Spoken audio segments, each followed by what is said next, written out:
a kid, was it your dream to be on the silver screen, to be a worldwide phenomenon, really? Not exactly. I mean, it all started with a game because somehow we always were on very family ties with Hema Malini ji. And I remember going to Hema Auntie's place as a kid. And Hema Auntie's mom, we used to call her Mummy ji. So Mummy ji very jovially asked me, "Cinema mein kaam karega?" And I was like, "Ice cream chocolate dega to karega." So I was very fond of ice creams. So you said, if you give me ice cream and Ice creams and chocolates, I'll work. So she said ice cream. I said, yes, I want one ice cream every day, so I'll work. So Hema Auntie said, okay. That's when they were doing The Burning Train. Wow. And Hema Auntie recommended my name for that film. So I was there as one of the characters, one of the main child artists in that film. So I met, then Hema Auntie said, okay, you have to meet Manmohan Desai. And that's how I got my second film. So then it was a huge thing, like Hema Malini recommending a child artist. So that was a big buzz then. Wow. And that's when I got my few films here and there. But I mean, never had dreams that I'm going to become a star or I'm going to become a huge actress or I'm going to shift to Chennai. Nothing like that. It was work, so it kept on happening until till I did Dard Ka Rishta. That was my last film as a child actor.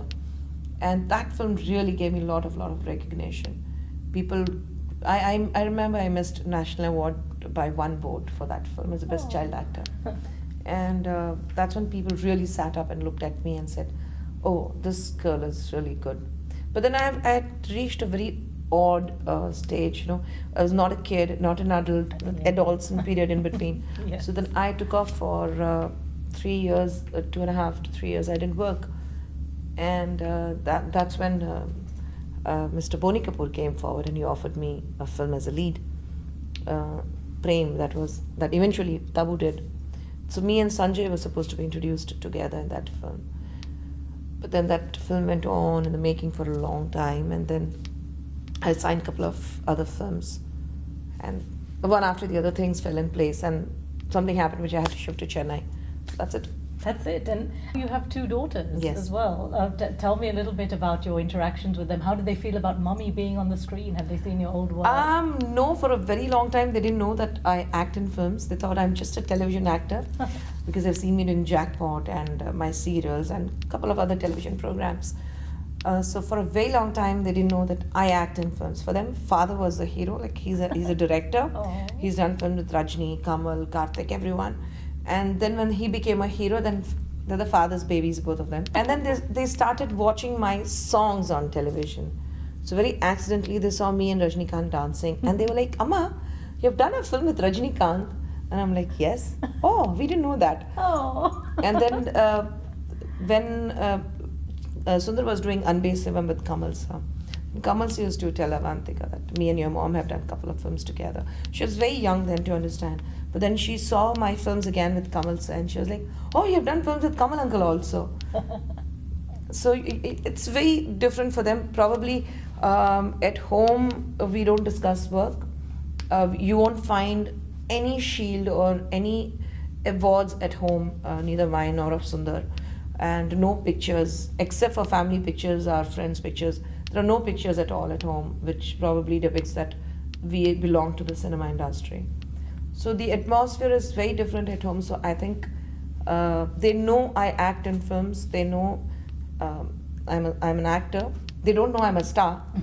So I'm very happy with that. They think I'm a very normal actor. And that's it. Then for them, I'm like a normal mother. So no starry strings attached to it. In fact, me, my kids and a couple of their friends from schools, we take turns actually, the mothers, to take the kids out every week. So I had taken the kids out and we were in a mall and somebody came up for an autograph. So one kid, you know, her classmate, he didn't even know that I'm an actor. So for them, I'm Avantika's mother. Yeah. So he came and asked, why did they take your autograph? I said, because I'm an actor. So he looked at me and he said, "Idu ungalke koncham overa theriyala." And he walked out. And what sort of new stuff are you producing?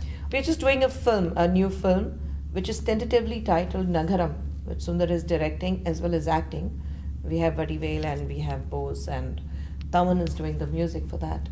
Anuya is the girl who did Shiva Manasle Shakti. Yeah. She's the heroine. And we normally, when we are starting a movie, we don't do any publicity. We don't unwanted attraction. We don't have. Only when the film is ready for release, like it's completed, we believe in doing the publicity what is required. So not many people know that we have started work. So we're lying low. This is an exclusive, guys. So we are lying low with that. And of course, I'm doing a new program for Vijay TV, Arahiya Tamil Magan. Oh. So it's about the best bachelor in Tamil Nadu. And then we have, like I'm doing, of course, Jackpot continues. Then I'm starting a new serial for Jaya TV. You know, now Indian cinema has now gone Hollywood pretty much with Slumdog and, you know, A. Rahman. Tell me your thoughts on that. Do you think that, you know, the diaspora is embracing it and so is the Western world? How do you feel about Indian cinema's progression? Indian cinema's progression, when you look at Rahman, yes, it has progressed. But then, to be very frank, it definitely hurts because it takes an American to take A.R. Rahman to Hollywood. I mean, we couldn't do it anything on our own. I think Rahman has given amazing music right from his very first film, Roja. And the kind of music he's given to Lagan, or the kind of music he's given to a few of his films earlier, I think they are at par with Slumdog Millionaire. They probably, some of his tracks are far more better than his Slumdog Millionaire. But he has won the Oscars, so we are very, very proud of him. And the Grammys too. Yes, Two Grammys too. Yes, 2 Grammys and 2. But it's like you know, somebody asked me if you were given a choice to be something, and what would you do? I said thief and probably steal the awards from Rahman's home, because 25 Filmfare Awards and state awards and state national awards, and now 2 Grammys and 2 Oscars. It's going to be a little tough for Rahman because he has to keep up the work to prove himself that it was not flash in the pan. It was not fluke that he won the Oscars. There are a lot of expectations from him now. And even if he gives his best, people are always will always try and compare it to what he's done in Slumdog Millionaire, because that's a film which is very well known. Very well known worldwide. In terms of Bollywood, Hollywood, and you know, well, Bollywood, and then there's a whole of the southern industry. I mean, there's a bit of a divide there in terms of media and publicity. Any thoughts on that? I don't think there's a divide in publicity. You cannot deny you have the best of technicians, best of actors in South India. So I'm very proud to say that. Whether it's Tamil or whether it's Malayalam or Telugu, the kind of films they make, probably not a thinking cinema in Telugu they make, but then we talk about Hollywood being made on 100 crores of budget, but then they have FMS, they have overseas market which is huge. Unfortunately, we don't have such a huge overseas market. We don't have so much of global recognition as Hollywood film, I mean as Bollywood films or Hindi films have, but yet the kind of grandeur and the kind of on a vast scale what kind of films are being made in Telugu is really, really amazing. The last film what I saw was Magadhira, Ram Charan Tejas. I think that film was at par with any films what they have made in Asian countries, the Chinese films what they make. I think you know, the whole thought of making that kind of a film really needs a lot of guts, and really needs a lot of guts from the producer to spend that kind of money. Yeah. So I think the grandeur is amazing in Telugu. And of course, you can't deny actors, technicians, directors, script-wise, everything in Malayalam, it's #1 in India. Yeah. I think I always consider films that are made in Malayalam and Bengali. They are for the thinking crowd. Yes. Okay. Yeah. Tamil cinema also, we have heroism, you have kind of at times silly films being made, fine, but then of course in Bombay also you have silly films being made. Yeah. And we cater to complete different kind of audience. Audiences. We always, the kind of films which are being made in South India, we first aim it for the B and C crowd, and then we think about the A crowd. Because that's where the money is. Yeah. Bollywood film, yes, they're nice, but they're always looking up at South India, which film has done well, which should be remade in Hindi. Yes.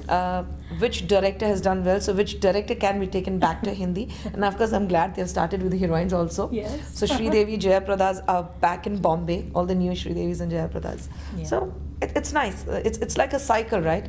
You go back to where you start. Yeah. So it's a nice feeling. I don't like the term Bollywood and Collywood. Yeah. It's Indian cinema, isn't it? It's just Indian cinema. Yeah. And when you make films in Hollywood, so you don't say that, okay, this is Western and that is the Eastern part of America. You say Hollywood. Yeah. So just because that's Hollywood, you don't have to say Bollywood and Collywood. It's Indian cinema. And I think Indian cinema is really growing big. Thank you very, very much for your time. It's lovely to see you in London. Same here. Thanks a lot. And hope to see you again soon. Sure.